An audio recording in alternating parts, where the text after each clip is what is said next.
the left and Moy stayed onside. Here's Mounier. 2-0 Huddersfield Town on the opening day of the Premier League.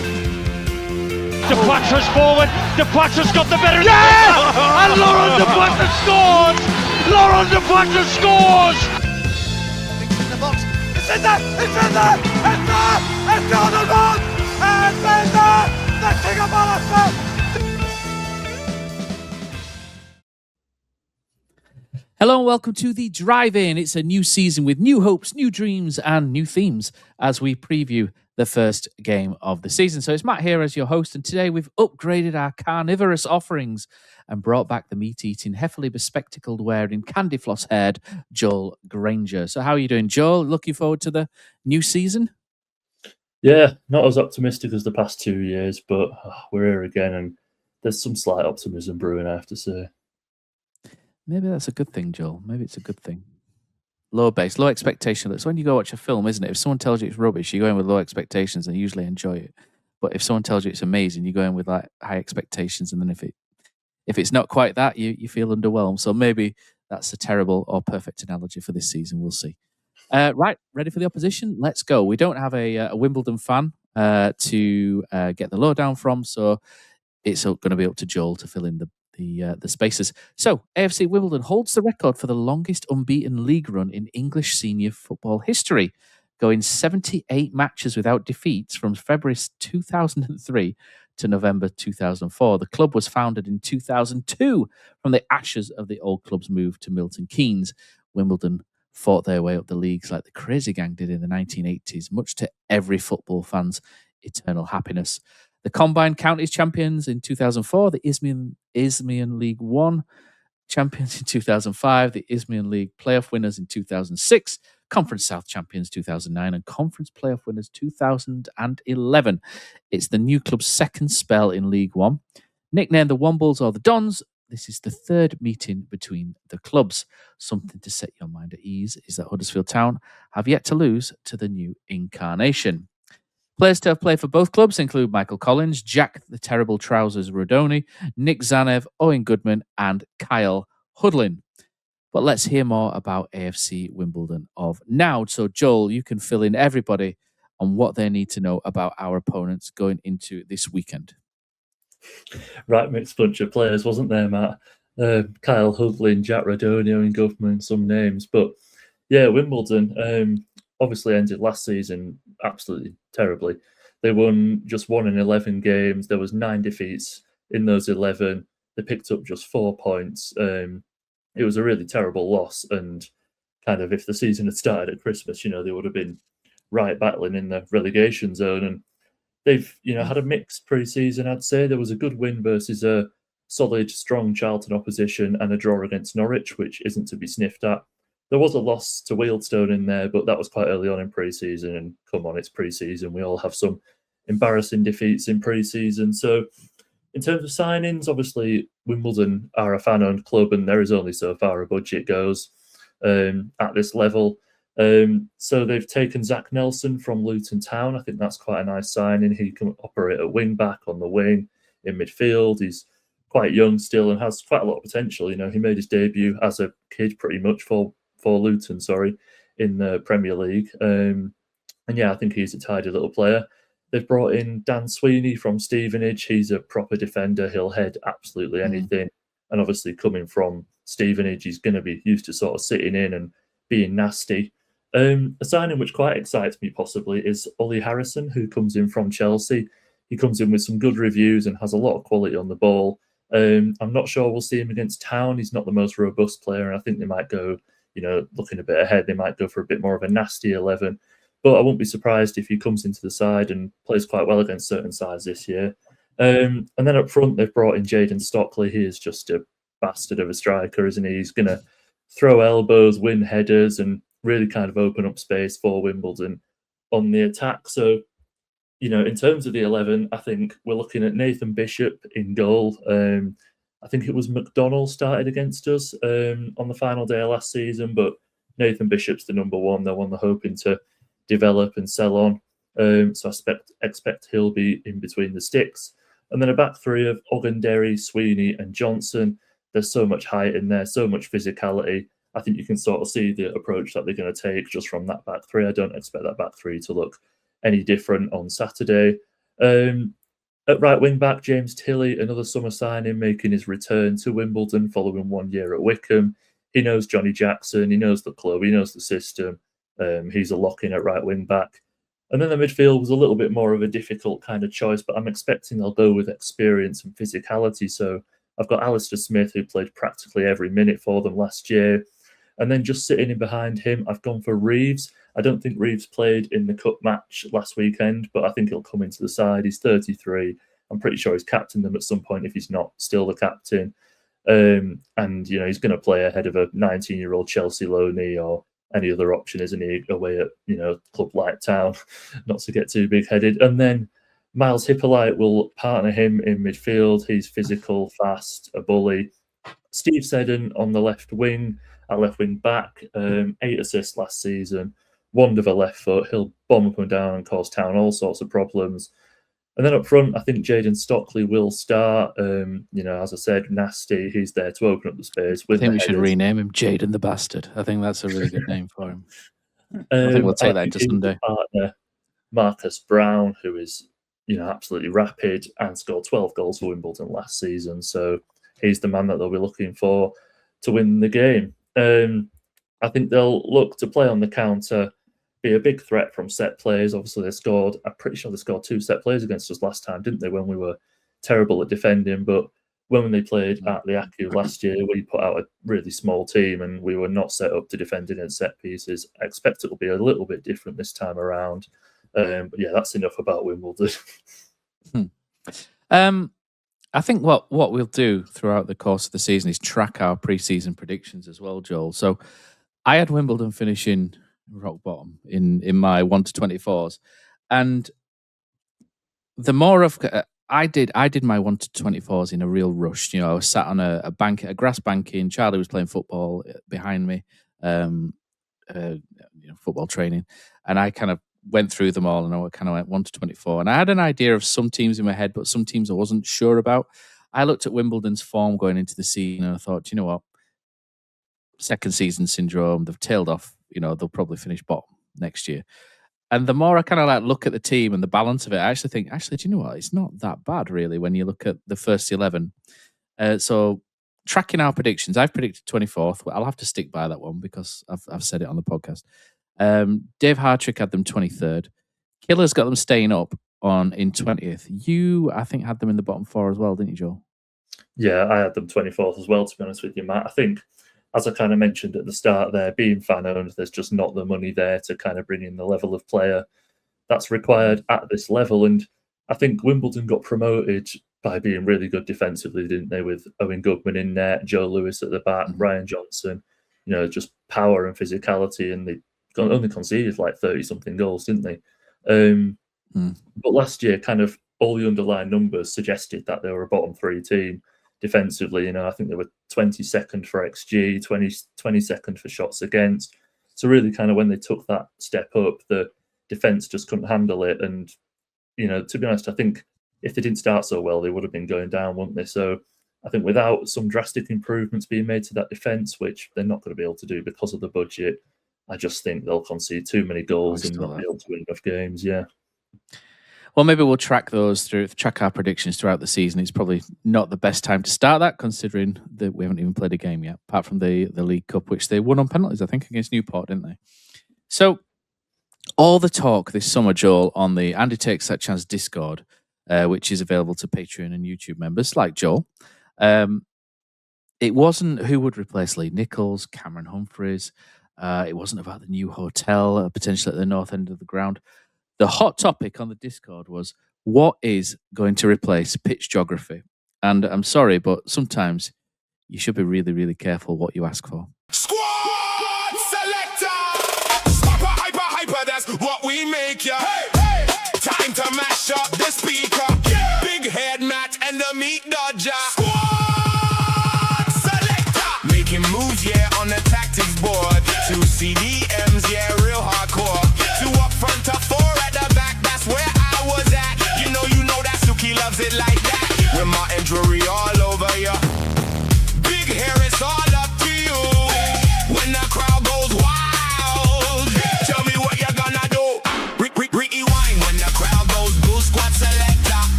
There we go. Like I said, Joel, be very careful what you ask for. Right, so the squad selector. Right, we've got a lovely design in front of us now, courtesy of Joel, Joel Van Claude. Joel's been very busy, haven't you, in Claude, trying to do all sorts of wonderful dashboards and things that you've done for us all summer. Appreciate that, Joel, so thank you very much. So we've got Huddersfield Town squad. We think Huddersfield Town will be lining up 3-4-2-1, don't we, Joel? It's basically what they've gone to during pre-season. 2 weeks into pre-season, the back four seemed to disappear. The 3-4-2-1 became more prominent. Town signed a specialist defender in Iban Bauer, which we're going to do a signed, sealed, delivered episode on in a few moments' time. And didn't really sign any wingers. So I think they've kind of fallen into this as much as anything. So Town's team, 3-4-2-1, what we think will happen. We think Matty Young will play in goal, don't we, Joel? So he will be Town's keeper, I think, whatever come May, providing he doesn't have a massive fall off in form or suspension or injury, touch wood. So I think Matty Young is going to be Town's keeper throughout. It's the back three, which is going to be interesting on Saturday because Iban Bauer's new. Sometimes it kind of takes a little bit of time for them to bed in, but one person who's bed themselves in completely is Radinho Balca at right centre back. So we're going to no doubt see Radinho Balca, top scorer already this season after one game at right centre back. I don't think they can drop Jack Watmore, Joel. That performance against Preston was excellent for the most part. There's an argument maybe that they might want to play a higher line if Wimbledon sit in, which might mean he does drop out or come off at some point and Bauer moves into the middle. The left centre-back is where the most interest, I think, will be in this team. And I think Martin Drury will stick with Sean Rowan for now. I think Bauer will be in sooner rather than later, but I just think at the minute with all the pre-season work that they've done, Rowan has been a bit of a mainstay at that left centre-back for him. So unless they switch to a back four, I do think Rowan is going to be in that back three. Any disagreements on that one, Joel? I do believe. I mean, personally, we'd choose Bauer, wouldn't we? But this is trying to predict what Martin Drury is going to do. Yeah, I think Martin Drury will stick with Sean Rowan, but like you say, I would like to see Iban Bauer come into the side because, to move ahead of you a little bit, I would possibly be looking at playing Sean Rowan out on that left-hand side if I was Martin Drury. So I would be putting Bauer in, but yeah, I think he'll stick with Rowan on the left-hand side of that back three. The question as well, which we'll find out at the press conference tomorrow. So we're recording this on Thursday night. We've not had the press conference yet, which seems to be on Friday, which is no good for our team squad selector, is it, Joel? But a big question will be whether Ilias Bronkhorst is fit. If he is, he will be a starter, I believe, at right wing back over Lasse Sorensen. Across the middle, Ryan Ledson will no doubt be the mainstay of this midfield this season, unless someone moves him on. The question is, who goes on the left side? Because we've been on our Patreon and YouTube memberships, we've highlighted that the left-hand side for Huddersfield has been a weak area in pre-season, and that includes a little bit on the left centre-back, but in particular left midfield, left wing-back, and then the left attacking midfield of Harness hasn't really clicked like it maybe did against Blackburn on the right-hand side with Bronkhorst, Sanchez Fernandez and Ryan Ledson and Balca. So you've got some partnerships really developing there, and you can see how that could work together down the right. The left-hand side's a little bit more squiff. Archie Collins has signed today, 2 days before the weekend. I think it'd be unlikely that they would throw him in without a good week's training behind them. Young managers like Martin Drury tend to follow a certain method, and he may throw this out completely come the weekend, Joel. But for me, I think Archie Collins will start on the bench. I think he'll come on. I think he might. You could tell by the comments after the game against Preston. He bemoaned Huddersfield Town's lack of control in midfield, lack of ability on the ball. Against Wimbledon, you don't need to do this out of possession, funneling and shuttling and closing things down. So I think there's going to be a change in the midfield, judging by Drury's response after the game and judging by the opposition. Marcus McGuane, we think, is injured. We've all seen the pictures on social media of him on crutches walking through Slithwaite or Slowate, however you want to pronounce it. Slathwaite, someone I know calls it. So Marcus McGuane is not going to be taking that position. I think that will fall to Ethan Briley on the day. I think Ethan Briley will come into that midfield. And I think what Ethan Briley will do is allow Ryan Ledson to push up into an area he was doing so at the end of last season where he got a number of goals. And what will happen is Briley will drop in here to pick the ball up off of Rowan, Balker, Watmore, and just start things going. So he's going to be that pivot, that metronomic pivot that's going to shuttle in front of the back three. And then what he's going to look to do is to create angles and then play in the wing backs.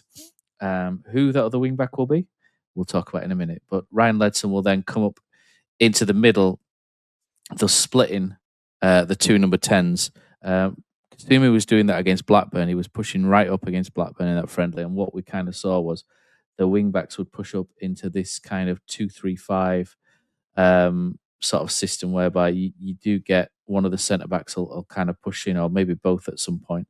And then you get that sort of 2 and then the 3 and then 1, 2, 3, 4, 5 up at the top. But Ledson could push that to make almost like that horseshoe of death that we saw against Blackpool last season. But he should have the ability to then we'll play the ball wide, and then when the ball comes in, you're looking then at the striker and then the two number 10s up here. So we'll just move those pieces back to where they are. If you're listening, I do apologise. I am moving things around on my screen. If you're watching, you'll be able to see exactly the mess I am making. So left wing back, Lyndon Gooch has got the shirt last week. He's played in a couple of pre-season games. I don't think he's done enough to keep that shirt, Joel. I think we are going to see Barley Mumba return at left wing back. He's probably a bit more sharper, I think, in some respects than Gooch. So for me, our midfield will read a 4 across, which will be Bronkhorst at right wing back, Ryan Ledson, Ethan Briley, and Barley Mumba. Any sort of raise or lower from you on that one? Well, I think for starters, it's Slowate. Any other pronunciation is completely incorrect. But moving I'm on not from Huddersfield. I've got an excuse. Yeah. Ethan Briley's got to play for me. If he doesn't play in a match like this, where the opposition are going to sit in, and you're going to need that midfield player who can ping the ball 50 yards, can keep it playing nice and short, then what have you bought him for? Because he is the kind of guy who will be able to unlock this Wimbledon defence. We've seen it a little bit in pre-season and on his highlight reel, how he likes to kind of drift out a little bit wider into those spaces and play some really delicious balls into the box. And I think he absolutely has to play in a match like this. It certainly can't be David Kasumu. And, after the pictures that we've seen, it definitely can't be Marcus McGuane. I think possibly in terms of controlling the football, like Martin Drury was talking about the other week, he maybe would have leaned towards Marcus McGuane, just as that kind of more senior player, because I think you and Killer have covered it enough. But Ethan Briley is someone who's maybe a little bit more for the future, someone for next season rather than the immediate here and now. But yeah, I think he's got a chance. He's got a chance. And then at left wing back, now I do think Drury will play Mumba. That is the logical option. It certainly won't be Lyndon Gooch after he was hooked off at half time last weekend. But I would, as I said, I'd have Bauer at left centre half, and I'd be looking to play Sean Rowan. I think, in kind of the middle of last season, I seem to remember at Northampton, possibly away, Sean Rowan was playing that left wing back role, and I actually thought he was quite good. And we've seen it plenty of times. Leyton Orient away last year comes to mind, that he's got a really, really good cross on him. And I think in a game where maybe your wing backs are going to need to be, aren't going to need to be bombing back and forward quite as much as they are in other matches. They're going to be camped in the opposition half and looking to use real quality to break down Wimbledon. I think I would have Sean Rowan out there instead of Barley Mumba, because if you've got a guy like Fletcher or a guy like Radulovic in the box with possibly Ryan Ledson crashing in there, you need the deliveries to be perfect, because they otherwise will just be headed away by Johnson and Sweeney in the middle. So I'd play Sean Rowan out on the left, but I think Martin Drury will be sticking with Barley Mumba, or going with Barley Mumba, sorry. I think the only danger with a Rowan and Bronkhorst wing-back partnership is that they're more, I think, historically, naturally defenders, fullbacks, if you like. So I think that might have the potential to fall into the realms of a back five at times when you might need to push forward, but you never know until you try it, do you? Moving higher up the pitch then, so into the attacking areas, Marcus Harness has been one of the key performers, hasn't he, throughout pre-season. He was key towards the end of last season. He is now playing from the left-hand side rather than the right-hand side as that inverted number 10 or proto 10, as they called it, didn't they, at Town. And his partner is the man who was formerly a winger. Now he's a number 10, and that's Darren Silly Sanchez Fernandez. So I think what we're going to see is Fernandez often looking to cut in infield to join, to get closer to Harness and the as of yet unnamed striker, which we can spoil, can't we, very, very quickly in saying that it's more than likely going to be Ashley Fletcher who plays up front. So I think it'll be Ashley Fletcher. Bojan is probably not going to be ready yet. So just on a note in injuries, McGuane, we think he's injured, judging by social media. Bronkhorst was out last week, so it could potentially be Sorensen who starts. But if Bronkhorst is fit, he will go on the right. Jack Hannick was on paternity leave by the looks of things last weekend. So congratulations to Jack Hannick on the very, very low chance that he listens to this podcast. He may be back this weekend, I would imagine. Then we also had Bojan was missing last week because of the hamstring injury he had in pre-season. Herbie Kane is still 4 or 5 weeks away from fitness. Cameron Asher seems to be away. And Tom Yopenda was made unavailable, we think, because he was about to move to Derby County, which hasn't quite materialised yet, which could or could not be linked to the takeover which fell through yesterday. So what we're going to look to do is basically Ashley Fletcher is there to stretch. We'll bring in Wimbledon's. We'll put Wimbledon on the screen here. So Wimbledon are now nicely on the screen. If you're watching, if you're listening, I will do my best to explain what's going on up here. So Wimbledon will, as Joel mentioned earlier, start with what we think will be a back three. That back three will be pushed by Fletcher, who will be very physical against them, and then Harness and Fernandez will just try and drop into these pockets of space. Andy Kay from the Town Social absolutely loves it when I say half spaces, because as he says, you can't have half a space or something similar. But basically within those crosshairs of channels between players. So Harness will look to tuck in. Fernandez will look to tuck in, which will then mean that the defensive midfielders from Wimbledon will have to narrow off. And then that will allow Briley to then maybe get our wing-backs one-on-one with the wing-backs from Wimbledon. And then we'll be looking to play balls in behind them. And then once you get the wing-backs quite higher, that's when Fletcher will push the line. Fernandez and Harness will do what they do from the edge. And that's what, as you said, Joel, Ledson will come up and then look to crash the boxes, as you mentioned earlier. So Town should have one striker, 3 midfielders, looking to get in the box. The wing back's probably unlikely. So 4 or so in the box from crosses, you would hope would be enough. How Wimbledon will get at us? Well, I think they'll probably go quite long, quite direct, and they'll look to get Jaden Stockley fighting up there. But if Town pick Jack Watmore, that's the perfect defender that you want for a fight, isn't it, Joel? Jack Watmore's very, very good at that sort of thing. So if Watmore plays, you would expect that he would basically be able to deal with him, Stockley, and then Marcus Brown does have pace, but so does Balker, so does Boats. Rowan's not a slouch himself, so Town should be able to manage those gaps effectively, we think. What that may do, though, if by Harness and Fernandez dropping into these spaces and making this midfield drop back, what that'll do is it'll hopefully allow Briley the space in front of their 2 strikers here to go unchecked and then metronomically dominate the game. And I think that's where Town are looking for. And that's who I think Town's key player will be in this game, Joel, the ball-playing midfielder, because if it goes to plan and we push those 3 back, as I expect, then it's all up to Briley to then find those little key passes. Or Archie Collins, if he plays, those little key passes in between the lines to try and get Bronkhorst and Mumba, or even Fernandez in through that point. And that's how I see Town trying to approach this game, Joel.